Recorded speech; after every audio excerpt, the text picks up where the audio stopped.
Osteoporose dói? Que você já ouviu dessa doença, eu tenho certeza. Mas é qualquer um que pode ter ou é só coisa de vovó? Na terça ortopédica de hoje, acompanhado do ilustre Dr. Victor Dornelas, nosso colega geriatra, falaremos sobre osteoporose.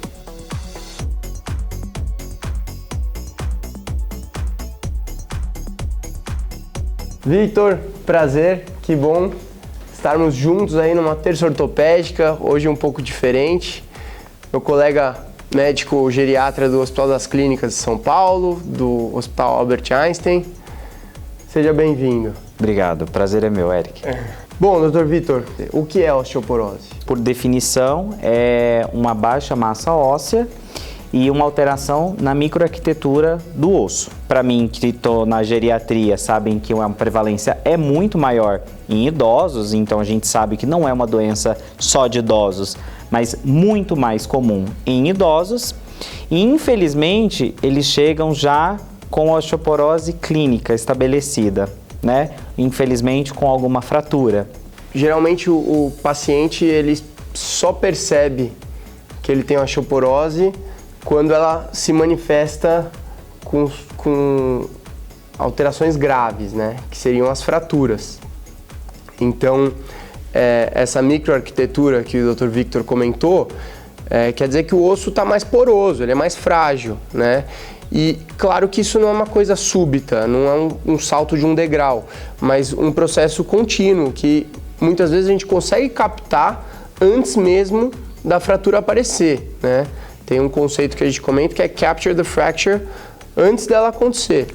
A osteoporose, antes de se manifestar com fratura, ela não dói, né? Ela pode ser uma doença silenciosa, assim como diabetes, hipertensão. Então, os principais sintomas da osteoporose podem ser a fragilidade, que é um diagnóstico dentro da geriatria, né, Victor? Conta pra gente um pouquinho dessa parte da fragilidade. A fragilidade, que é um diagnóstico clínico, né, que a gente pode fazer de diversas escalas ou diversos parâmetros, mas ele é principalmente de baixa massa muscular, velocidade de marcha reduzida, perda de preensão palmar, perda de peso, e aí a gente já costuma ver já vários fatores que são fatores de risco para osteoporose. Então, esse grupo de pacientes são pacientes que a gente tem que buscar a osteoporose ativamente. Então, no consultório do ortopedista, do geriatra, a gente tem que ir atrás desses fatores de risco. E o principal de todos, que seria se tem fratura prévia, ou também histórico na família. E outros dois também extremamente prevalentes que acabei não citando, tabagismo e etilismo. Então, esse paciente, nós não podemos deixar ele fraturar, ir só atrás da fratura. A gente tem que buscar isso antes. O etilismo que vem no pacote ali do desnutrição, né? Um paciente mal nutrido. E outro fator de risco importante seria o caucasiano, né? A cor da pele. Então, assim, o pós-menopausa é o tipo que a gente só vai ver nas mulheres, que acaba sendo mais comum, né? Isso. Devido aos baixos níveis de estrógeno. O estrogênio, ele é um protetor do osso, né? Então, à medida que a mulher entra na menopausa, as baixas de níveis de estrogênio vão acelerar muito a perda de massa óssea. O nosso pico de massa óssea é com 30 anos. A partir dos 30 anos, invariavelmente, todos nós vamos perder um pouco. Legal. Atividade física, a suplementação de cálcio, níveis adequados de vitamina D vão fazer com que essa redução de queda seja muito mais lenta.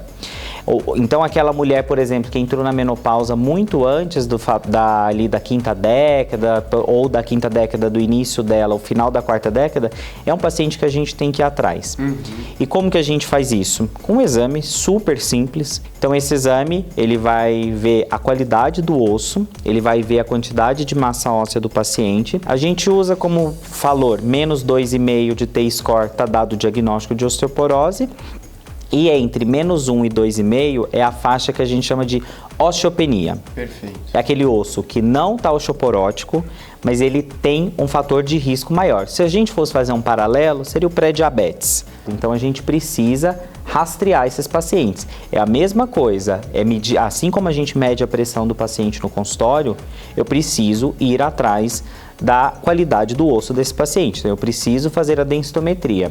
Queria comentar sobre as quedas de estrogênio, porque eu acho interessante isso, né? O nosso esqueleto, ele está em constante mudança, né? O esqueleto de hoje é diferente daquele de 3 meses atrás. E esse processo acontece basicamente por duas células aí, que são os osteoblastos e os osteoclastos. Então, os osteoblastos produzem osso, o osteoclasto destrói o osso. E esse processo acontece constantemente, de forma balanceada, né? E daí tem um hormônio, que é o estrogênio, que inibe o osteoclasto. Então, o osteoclasto que consome osso, ele é regulado, controlado e atividade diminuída pelo estrogênio. Uma vez que os níveis de estrogênio caem no pós-menopausa, a tendência é haver um aumento da atividade osteoclástica e com isso maior destruição, maior reabsorção óssea, né? E pode evoluir com essa fragilidade. E daí entra numa conversa interessante, que é a questão de suplementação hormonal, aquela mulher que teve uma menopausa mais cedo, será que a gente suplementa ou não? Será que é a mesma coisa você pegar e dar hormônio para um adulto jovem ou para uma mulher perimenopausa ou para um idoso, né? A questão hormonal está em alta hoje em dia e é muito importante se estudar essas consequências, porque a gente acaba interferindo nos hormônios que nós mesmos produzimos e uma vez que você pega suplementos, você pode comprometer essas glândulas às vezes para sempre. Exato. Aí, embora não seja tão frequente na minha área, mas a mulher no pós-menopausa imediato ou na menopausa precoce, ela merece e deve ter uma avaliação sobre reposição hormonal. Se há uma indicação, e a principal controle vai ser se não tem contraindicações, tá? Então existe um tabu muito grande em relação a isso. Então ela precisa ter uma avaliação do seu gineco, do endocrinologista, para quê? Para ver se essa pessoa, essa paciente vai se beneficiar da reposição hormonal. A gente vai falar mais sobre tratamento no próximo episódio. Só para a gente fechar aqui, muito do que eu e o Vitor estamos conversando agora é o que a gente pauta de uma boa medicina, que vai além do médico que trata o problema, né? Vai além do médico que fica exclusivo na sua área. Então, um bom médico é aquele que vê o paciente como um todo, não como o resultado de um exame, não como um osso quebrado, mas pensa nele como um ser humano que deve ser previsto aquilo que pode evoluir mal e aquilo que pode evoluir bem. Então, só vamos conseguir evitar fraturas da osteoporose se o médico pensa que aquilo está por vir e a gente previne aquilo antes. Não é verdade, Vitor? Perfeito. Então, queria fechar essa primeira parte. Semana que vem a gente vai ter mais uma terça ortopédica desse assunto, que se deixar a gente vai ficar batendo um papo aqui, eu aprendendo com ele, a gente debatendo aí, vocês vendo um monte de coisa nova, do meu ver, muito interessante. Obrigado pelo seu tempo. Essa foi a terça ortopédica de hoje. Obrigado, Vitor. E a gente continua semana que vem. A gente vai ficar aqui até terça que vem, e daí terça que vem a gente conversa de novo, beleza? E amanhã já tem quarta quiz. Até uma próxima.